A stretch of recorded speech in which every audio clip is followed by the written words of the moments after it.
Brittany from the Royal News Network, let's get back to our amazing AMA questions from our incredible joint outspoken RNN audience. Elizabeth Potts 6585 asks, many people are calling for Harry or at least his children to be removed from the line of succession. But don't you think this seems like a slippery slope? Once in the practice of picking and choosing who could become monarch, then why not just make it an elected position? Very interesting from Elizabeth Potts. What do you reckon, Brittany? I mean, that's a very interesting question, Elizabeth, for sure, because it is sort of a slippery slope. But I think in this modern era, because in previous, in the medieval times, the Renaissance and stuff, things were dealt with a bit more, you could call it aggressively when it came to errant members of a royal family. You sent them off to war and hoped that war took care of the rest, sort of thing. And so I think in this sort of modern era, you do actually need some way to, discipline may sound like a harsh word, but to share with them, hey, you're part of this. You have to be act a particular way. If you decide not to do that, that's your right, but there are consequences. I think there needs to be an element of consequence here so you don't end up with a situation like Harry, because Harry and Meghan left in part because they thought they could just do whatever the heck they wanted. Nobody was going to tell them no, because nobody really had told them no. And so I think you need sort of a system here where a no is in the vocabulary somewhere, or of, oh, caution, if you leave, then again, you leave something else behind. You just don't get to go off and do whatever you want without consequences. There has to be consequences here. And I don't know quite how those look, but yeah, being stripped of your place in the line of succession and title, I think that's a great way to keep some royal family members in line. Very good point. Next question from Galloping Cat 1745, who writes, Dan, I'm glad that you've added Brittany as a regular guest. She always has an interesting perspective on all things royals, including royalty from other countries. My question relates to the British press and the royal family. Can you confirm whether or not there is now, or if there has ever been, an embargo or super injunction in place regarding the circumstances of the births of the children of Prince Harry and Meghan Markle? I know that Brittany isn't interested in this topic, but I know that you are, and that you have been in a position to know the answer to my question. It seems that many members of the press know things about this topic, but very few are willing to cover it. It makes me wonder if there has been a prohibition on reporting about it. Thank you. So, Brittany, I'll kick off. My understanding is that there has not been any form of injunction or super injunction, although the crazy way that the courts of law work in the United Kingdom, I always like to be transparent about this, that if there is a super injunction in place, what a super injunction means is that you cannot even report that there is a super injunction in place. But I will stress that is not my understanding. I think the British press have been very, very reluctant to touch this story. Brittany, do you want to come in? Yeah, so this has always been a bit of an interesting one, because I was very briefly on the surrogacy bandwagon very early in Meghan's first pregnancy with Archie. She was just very weird about her bump. It drew more attention to it, but not in like a positive way. You're just like, why are you touching your stomach so much? You really don't. You just had a big burrito breakfast. That's what it looks like right now. Why are you cupping nothing? It was very bizarre. But as time went on, especially with in particular her weight gain, I was like, okay, I'm not really on the surrogacy thing here. Do I think there was any sort of injunctions? Not as far as I can tell. Has that ever been reported? Obviously, if it's a super injunction, you can't report. I've always come under the kind of understanding, seeing the whole situation, that it was really more about Harry and Meghan playing games that resulted in people unnecessarily questioning things. Again, every toxicity thing is result of them. They're the problem. She wanted to play games. She wanted to get one over on the press. And now everybody thinks her children are either born via surrogate or fake, or she rents a kids, like things that just don't make a ton of sense. They still exist there because of Harry and Meghan. Do I think maybe she padded her bump from time to time because it didn't look big enough to her, the right shape to her, what have you? I 100% believe that's entirely a possibility.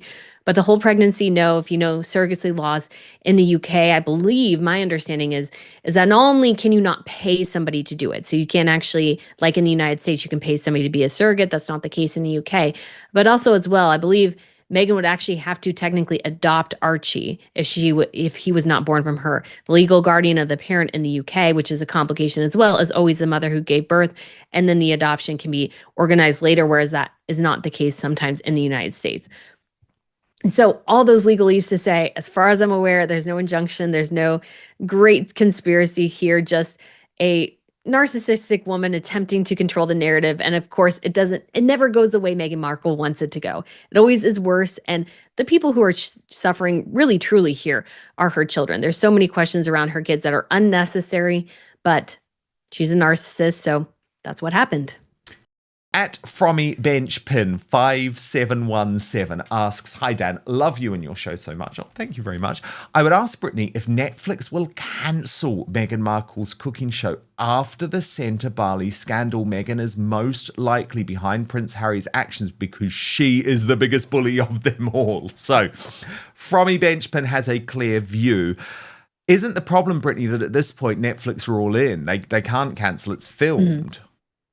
No, they're not going to cancel it. It's already filmed. So there are cases where it was sometime, I think last year, they had a Batgirl movie that was canned by WB. And so they got a tax write-off for that. So the only avenue Netflix could have here is a tax write-off. But unfortunately, Netflix is 100% in the bag with Harry and Meghan in particular. So they are a sort of passive investor in her brand, as Ted Sandros put it to Variety. So they have a vested interest in seeing some of her brands succeed because I'm sure they're getting royalties from the products. That would be how I structure the deal, is to make sure I get some sort of kickback for investing in this. I mean, again, spread, like that they decided, Netflix in their infinite wisdom, who won the streaming wars, decided to invest in spread. I will never understand, but they are already in. It's already done. And for them, like, the best thing they can do right now is continue and try to get this out. And so it can be something that is sort of officially making more money. Because I think the reason why, I don't even think now that the wildfires were really the reason they delayed it. They wanted to delay it to get it closer to the launch of the products. Because the further away the show is from the products, the less products are going to sell. We do have the second series or second season where they're hoping to sell more. So this is all about making money. Netflix wants to make money. They've wasted a lot of money on Harry and Meghan with very little return. They might get at least royalties with her products, so they're going to do that. Very good point. I love this next question, Brittany. I have to say it's my favorite. It's from Polly Livingston Sloan. And I've given you no warning for this, Brittany, so you're going to have to go off the top of your head. But she asks, if you could go to a royal occasion as an invited guest, past or present, what would it be? Ooh, past is difficult to say, but present, for some reason, it's always been the Swedish Nobels. I've always wanted to go to the Swedish Nobels. So I don't know why. It's just that it's just so cool because everybody comes, they dress up in their gala and in their very best. I applied to actually go as a member of the press last year, and I was very excited because even if you're a writing member of the press, you actually get to sit in the banquet hall with everybody and enjoy dinner. You had to pay for it, but I was like, I'll pay for that. But that's, for some reason, the event that just seems like magic to me is that particular event.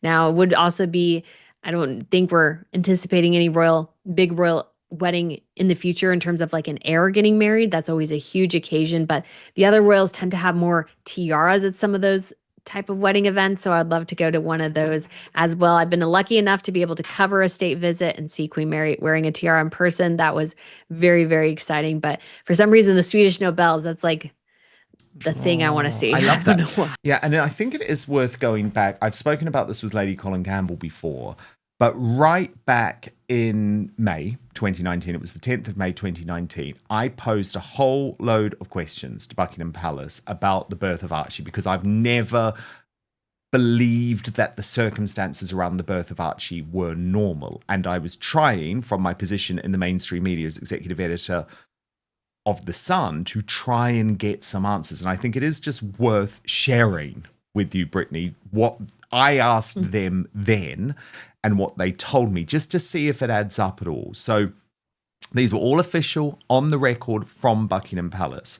So I asked, why did Harry and Meghan's American PR, Sarah Latham, promise to alert the media the moment Meghan went into labour, only to wait around 12 hours to do so?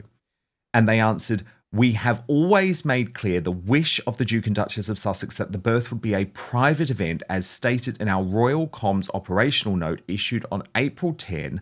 Their Royal Highnesses have taken a personal decision to keep the plans around the arrival of the birth private. The Duke and Duchess look forward to sharing the exciting news with everyone once they have had the opportunity to privately celebrate as a new family. The Duchess had gone into labour in the early hours of the morning during the pre-agreed media blackout period. The labour announcement was predominantly for operational purposes to trigger the opening of the media facility. However, I went on, Brittany, why did she then seem to lie about it by eventually announcing Meghan was in labour 9 hours after she had actually given birth? The answer, she didn't. Media reporting inferred that the Duchess was in labour, not our announcement. The announcement stated that the Duchess went into labour in the early hours of the morning. The Duke of Sussex was by Her Royal Highness's side. An announcement will be made soon. Question, was the announcement delayed until 1 p.m. in time for the American breakfast TV shows in New York at 8 a.m? Answer, no. The announcement was timed to suit the Duke and Duchess after their friends and family had been informed. Question, had CBS This Morning been tipped off about the due date and birth plans in order to allow presenter Gayle King to fly to the UK and film a primetime special? Answer, no. CBS are making a programme to commemorate the Royal Highness's first wedding anniversary. Question, when an email failure meant the media could not be alerted at 1 p.m. that Meghan had gone into labour, even though she had actually given birth at that point, why not speak directly to news organisations on the phone? Answer, we were advised there were technical issues with the announcement. We have apologised to the media who were affected. When we realised the email had not been sent, we tried to contact as many people as quickly as possible. Question, why in the period between the in labour announcement being broken by Sky and the Instagram post announcing the birth did Buckingham Palace press officers officially deny any birth? Answer, we would only ever confirm the birth following an official announcement. Instagram was also not how the birth was announced. It was done via an official announcement.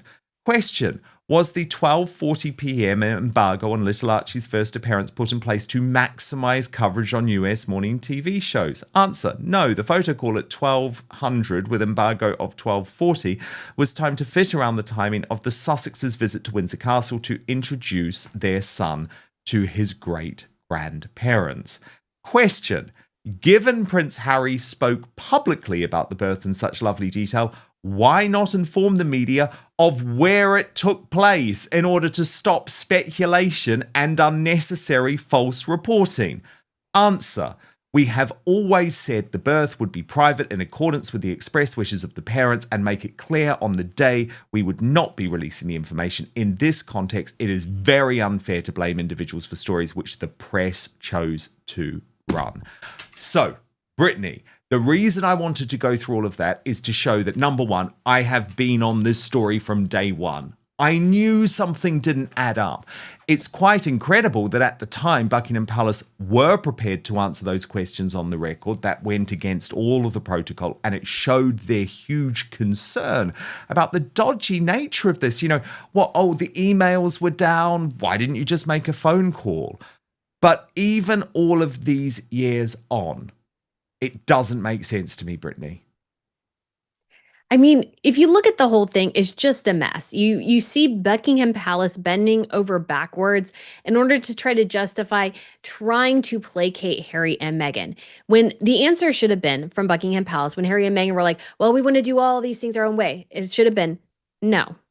If you are having this child in the line of succession this high up, Unfortunately, the reality is you need to abide by these specific rules. We're not going to make a special exception to you because I think, again, making all these accommodations for them only inflated their egos further. What it should have been is simply, this is how it's done. Yes, you have all this other control in other areas, but you don't get to lie to the press. And yes, I know they were tricky in their wording, but much like Harry's statement that his family was racist, the media ran with it. And did they correct it? No.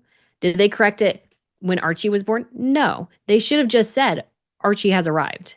Like, I don't understand why they had to be vague in order to placate the two of them. And obviously, Meghan wanted to play to the US press because she knew she was going to drag her husband back to the United States with her to try to make it in Hollywood. So she wanted to always maximize US coverage as much as humanly possible. I can totally imagine them trying to work everything around that, but the palace should have said no. They should have, again, they're members of the family, they're working royals, they have security. There are certain requirements to live in this world. And if you can't abide by them, then yeah, you're going to have to leave and leave your title at the door. Totally. That's going to be how it has to work. And I'm sorry to try and say that, oh, we didn't lie. It's like, well, you omitted the crucial piece of information, just like you omitted where the birth took place. Why? Why couldn't we know the doctors? Why couldn't we know the details? That is royal tradition. It was all very, very odd. And I guess, look, I'm not someone, I don't even believe in the term conspiracy theory, Brittany, because every time someone says something is a conspiracy theory, or I've been accused of spreading a conspiracy theory. And by the way, I'm not talking about stories connected to the royal family. I'm talking about, for example, that COVID didn't leak from a Chinese lab when I knew it didn't. People called me a conspiracy theorist. You know what I mean? That type of thing. Yeah. I don't call it a conspiracy theory, but I do think that I was onto this from the start in terms of knowing something was up, asking those questions. And it is really shameful to me that given I was asking those questions in The Sun, that was published in The Sun, the UK's biggest tabloid newspaper at the time, why did the rest of the mainstream media not pick up on that, given they were all lied to as well, with very, very odd reasoning? Because you can just pick up the phone. Come on. What the email didn't send. Oh, none of it makes sense. Anyway, let's move on. But that's I'm trying to think. So I covered the first royal visit I covered actually was in 2000 and what was it? 2001, I think, when the late Queen Elizabeth II and Prince Philip visited Wellington, New Zealand. That was my first royal visit. That was amazing to cover. And then I also covered the wedding of Charles and Camilla in Windsor in 2005. But I think in terms of events, the present event or the most sort of recent event, I guess, would be the wedding of William and Catherine, because I think that just would have been incredible. And I would have loved to have seen their private happiness. And that was such a special day. I was covering it for the TLC network in America, actually. And it was just a glorious, glorious, special, special day. But I would have loved to have been inside.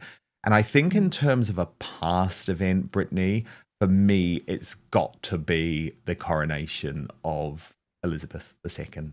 I just think, wow. I know it was televised a little bit, but not in all its glory. And to see such a young queen would have just been amazing. Of course, there were so many more people in the Abbey for that event. So I think probably the past event. But then I think, Brittany, and maybe some people are going to think I'm so sick for saying this, but just because it was such an emotional, devastating time, I think maybe the funeral of Princess Diana, that would have been something that you just would have wanted to be there to experience that moment with everyone when we were feeling that grief. But yeah, I think probably the coronation of Queen Elizabeth II, probably for me. Julie Slap 176 asks Brittany, what does she think Catherine's next tiara she wears might be? And also, out of the available collection for Catherine, what one would she suit the most? Ooh, I have very passionate feelings about the tiaras of the British royal family. And I love that we're seeing more sharing between the members. I think that's very, very good because Sophie wore the lotus flower, which Catherine has previously worn. It still had the felt that matches Catherine's hair. So that seems to be a last minute change. And then Camilla wore the aquamarine ribbon, which Sophie has previously exclusively worn. So for Catherine, one of the ones I'm really hoping we see, because I was really hoping to see the Strathmore Rose, and she blessed us with that in 2023. But the next one I want to see, which I'm really hoping made its way back into the vaults, we're not entirely sure though, is actually the turquoise tiara that Princess Margaret used to wear way back in the day. She was the one who had the control of that. So the turquoise and diamond tiara that she had, I would love to see Catherine wear that. It's a bit of a higher profile, but I think totally appropriate for a princess of Wales. And turquoise is so unique. There's not too many of those type of tiaras out there, and I think it really would suit Catherine with her dark hair. So I'm really hoping that is one of the ones that we see sometime here in the near future, because one of the things I dislike about the Brits is that you're kind of given the tiara you're given and that's it. Whereas some families, particularly the Swedes and the Dutch, like anybody can show up in any tiara. Yeah, that's it right there. I'm really hoping Brittany, Catherine busts that out. Yeah, because I think, isn't, did Diana, is that the same tiara? Did Diana wear it, or? No, different? Diana had the Spencer. So Diana exclusively wore pretty much the Spencer. So Diana they have some never wore elements. the turquoise tiara. Okay. It was Princess Margaret. She was the one who had the exclusive use of it. And when she passed away, obviously the Baltimore tiara, that one was obviously sold at auction. But this one, we don't know. It does have connections to the family. So I can imagine, I would hope it made its way back into the vault, because I think that would be a spectacular piece on Catherine. Really looking forward to it. Obviously, the Spencer belongs to the Spencer family. I know some people think Charlotte's going to inherit it. That's really unlikely unless the Spencers decide, well, they'll leave it to the main line of the British royal family so others who are descendants of Diana can use it. I just find that unlikely, but the turquoise, that's what I'm gunning for. We haven't seen that one in a long time. I love seeing an old tiara be a bust out of the vaults. It's the best. The birth of Archie Harrison in May 2019 was celebrated around the world. As the first child of Prince Harry and Meghan Markle, Archie instantly became one of the most talked about royal babies in recent history. However, unlike previous royal births, the arrival was handled differently. The Sussexes chose a more private approach, limiting public information before and immediately after the birth. That decision sparked debate among royal watchers, with some praising the couple's desire for privacy while others questioned the departure from established royal traditions. Now, years later, those discussions have returned to the spotlight. One of the main reasons Archie's birth continues to attract attention is that several traditional royal practices were not followed. Historically, royal births often involve carefully coordinated announcements, extensive media coverage, and public appearances shortly after delivery. In Archie's case, Meghan and Harry opted for a much more private process. The public did not receive immediate details about the location, timing, and circumstances surrounding the birth. As a result, speculation quickly emerged online and in the media. Supporters argued that the couple simply wanted a more personal experience, while critics believed the lack of transparency created unnecessary confusion. According to recent reports, Buckingham Palace has addressed questions related to Archie's arrival and the handling of official communications. The palace's position has generally been that the Sussexes were entitled to make decisions regarding the birth of their child while still working within the framework of royal procedures. Officials have consistently maintained that information released to the public was provided through appropriate channels and according to the arrangements agreed upon at the time. While the palace has not typically engaged with speculation, renewed public interest has led many observers to revisit official statements and timelines. The key message from the palace remains that the birth was managed according to the circumstances and wishes of the parents. The renewed focus on Archie's birth shows that some royal stories never truly disappear. Questions surrounding royal protocol, privacy, public expectations, and Buckingham Palace's role continue to generate interest years after the event itself. Whether viewers see the issue as a matter of personal privacy or public accountability, one thing is clear. The conversation surrounding Meghan Markle, Prince Harry, and their place within royal history remains far from over. What do you think? Were Harry and Meghan right to handle Archie's birth differently, or should more traditional royal procedures have been followed? Share your thoughts in the comments below. If you enjoyed this video, don't forget to like, subscribe, and turn on notifications for more royal news, analysis, and commentary. Thanks for watching, and we'll see you in the next video. Fee.